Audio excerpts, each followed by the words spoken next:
大家好，我是不愛放大招的大招。提到美国呀，咱们腦海里蹦出來的是什麼？是自由女神像，是好萊塢大片，還是美國夢？那個無數人都擠破頭都想鑽進去的天堂。可現在啊，風向變了，不是別人在往美國潤，而是美國人開始往外潤。2025年，美國出現了半個多世紀以來首次移民淨流出的現象。華爾街日報算下來，淨流出大概有15萬人，這可是大蕭條以來頭一遭啊。每年放棄美國國籍的人穩定在5000至6000人，海外生活的美國人到2022年已經440萬，比2010年漲了42%。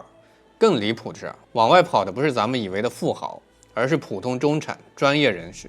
這事兒就像咱們老祖宗說的，樹挪死，人挪活。可美國這棵大樹怎麼就留不住人？今天啊，咱們就用刁鑽視角扒一扒美國人反向移民的底層邏輯，保證讓你看完直呼 So 原來如此。先給大家把數據掰碎了說，讓你看清這不是小打小鬧，而是真真切切的時代洪流。布魯金斯學會2026年1月的報告顯示，2025年美國淨流出移民人數在1萬到29.5萬之間。華爾街日報綜合分析後給出了15萬這個中間值。這個數字意味着什麼？意味着美國啊，這個過去100年全球最大的移民流入國，第一次變成了人口輸出國。再看放棄國籍的數據，每年5000至6000人主動放棄美國國籍。這個數字看着不多呀，但要知道放棄美國國籍門檻極高，不僅要交棄國稅，還要接受嚴格審查。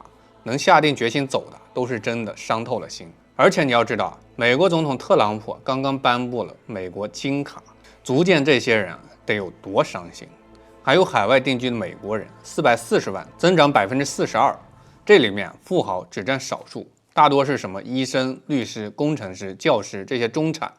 他們不是去海外度假，而是申請長期居留，把家安置在國外。中國老話講，物極必反，盛極而衰。美國過去幾十年的繁榮，就像易經裡的乾卦，亢龍有悔，走到巔峰必然開始回落。反向移民就是美國盛極而衰的第一個明確信號。以前是天下熙熙，皆為利來；天下攘攘，皆為利往。大家往美國跑是奔着利去，現在美國人往外跑，也是因為利沒了，甚至成了弊。這不是某個人的選擇，而是整個群體的用腳投票，是時代的必然。很多媒體分析反向移民只說生活成本高、不安全、社會撕裂，這些都是表面原因。今天咱們從經濟、安全、文化3個層面扒一扒美國人逃不開的3重死局。第一重死局，經濟上的溫水煮青蛙，中產被榨乾，美國夢成泡影。美國人往外跑最核心的原因是錢不夠花，而且是越努力越窮。先說生活成本，美國的房價、房租、水電、食品價格年年漲。洛杉磯、紐約這些大城市，一套普通公寓月租3000美元起步，一家3口每月基本生活開銷沒個8000美元根本就活不下去。再看醫療成本，這是壓垮美國人的最後一根稻草。美國沒有全民醫保，一場大病就可能讓一個中產家庭直接破產。數據顯示，美國60%的個人破產都是因為醫療費用，還有稅負。美國的個稅、消費稅、財產稅疊，層層疊加，中產家庭一年掙個10萬美元，扣完稅、交完醫保、還完房貸，剩下的錢還不如在歐洲、亞洲一些國家生活的滋潤。道德經說民之饑，以其上食稅之多，是以饑。美國的中產就是被食稅之多跟生活成本之高逼到了絕境。以前的美國夢是努力工作就能過上好日子，現在的美國是努力工作也只能勉強糊口。中產的購買力持續下降，他們只能選擇離開，去稅負更低、生活成本更低的地方，重新找回過日子的底氣。第二重死局安全上的四面楚歌，從自由國度到恐懼之地。美國一直標榜自己是自由的國度，可現在呢，美國人連最基本的安全感都沒有。先說社會治安，槍擊案頻發，校園槍擊、超市槍擊、街頭槍擊，幾乎每天都有新聞。2025年，美國槍擊案造成死亡人數超過4萬人，平均每天100多人。家長不敢讓孩子獨自上學，普通人不敢晚上出門。這種恐懼已經滲透到美國人的日常生活裡。再看社會撕裂，政治上，民主黨跟共和黨鬥得你死我活，國會癱瘓，政府停擺成了家常便飯。社會上呢，種族矛盾、階層矛盾、意識形態矛盾愈演愈烈。加州抗議移民執法的示威活動只是冰山一角，美國社會已經從大熔爐變成了火藥桶，隨時可能爆發衝突。中國老祖宗講安居樂業，安居是樂業的前提。一個連安全都保障不了的地方，再繁華也留不住人。就像當今的迪拜，美國人往外跑，就是在逃離這種四面楚歌的恐懼，去尋找一個能讓家人安心生活的地方。第三重死局，文化上的信仰崩塌。美國夢碎，精神無依。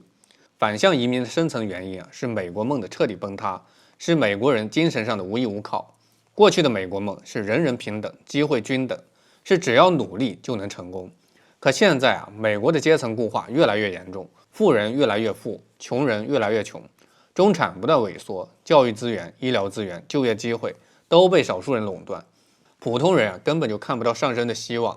再加上政治的虛偽、媒體的謊言、社会的冷漠，美國人曾堅信的價值觀正在一點點破碎。他們發現自己追求的自由、平等、民主，不過是政客口中的口號、資本工具。論語說，道不同，不相為謀。當一個國家的道，也就是它的核心價值觀、社會秩序、生活方式，不再符合民眾的期待時，民众自然会選擇離開，去尋找道相同的地方。美國人的反向移民本質上是對美國現有文化跟價值觀的用腳投票，是精神層面的逃離。說了這麼多困境，很多人會問，美國人只能逃離嗎？有沒有辦法破局呢？今天大招獻上3計，不僅適用美國人，也適用於我們每一個人的思路。計策1：經濟上降維生存，跳出美國的高成本陷阱。對於普通美國人來說，最現實的解決方案就是降維生存。什麼是降維生存？就是放棄在美國大城市的內卷，去生活成本更低、賦稅更輕、購買力更強的國家或地區定居，比如歐洲的葡萄牙、西班牙，亞洲的泰國、馬來西亞。這些地方不僅生活成本只有美國的1半，而且醫療、教育資源也都不差。中產過去能直接實現生活品質升級。孫子兵法說，避實擊虛。美國的實是高成本、高稅負，虛是全球範圍內的低成本宜居地。美國人主動離開美國，就是避實擊虛，用最小的成本換取最大的生活收益。對於我們來說，這個計策也適用。當一個地方的生活成本超過你的承受能力，不要硬扛，學會降維，換個環境，反而可能活得更滋潤。計策2：安全上築巢引鳳，重建社會信任與秩序。美國想要留住人，必須解決安全問題，核心就是築巢引鳳，重建社會信任，修復社會秩序。首先要控槍，美國的槍擊問題根源就是槍支泛濫，只有嚴格控槍，才能從根本上減少暴力犯罪，讓民眾找回安全感。其次要彌合社會撕裂，政客要停止黨爭，媒體要停止煽動對立，社會要倡導包容與理解。只有讓不同階層、不同種族、不同意識形態的人重新找到共識，美国社会才可能從火藥桶变回大熔爐。計策3：文化上返璞歸真，重拾初心，重建美國夢。美國的根本問題是美國夢的變質，要破局必須返璞歸真，重拾美國建國的初心，重建真正的美國夢。美國的建国初心是人人生而平等，是追求幸福的权利。可現在呢？這些初心被資本跟政治扭曲到極致。美國需要重新回歸以人為本，而不是以資本為本，以政治為本。要打破階級固化，給普通人上升的通道。要完善社會保障，讓民眾沒有後顧之憂。要倡導實幹精神，讓努力就有回報，重新成為現實。道德經說，返璞歸真，復歸於嬰兒。一個國家只有回到最初的初心，才能找回活力，才能重新凝聚人心。美國只有重拾平等机會實幹的初心，才能讓美國夢重新發光，才能留住自己的民众。同志們，美国的反向移民不是簡单的人口流动，而是一个国家盛极而衰的信号，是民众对现有困境的用脚投票。它戳破了美国夢的幻想，也給我們每一個人敲響了警鐘。沒有永遠的天堂，只有不斷優化的生活選擇。最後我想問大家一個問題：如果是你面對美國這樣的困境，你會選擇反向移民？我是白愛放大招，下期再見。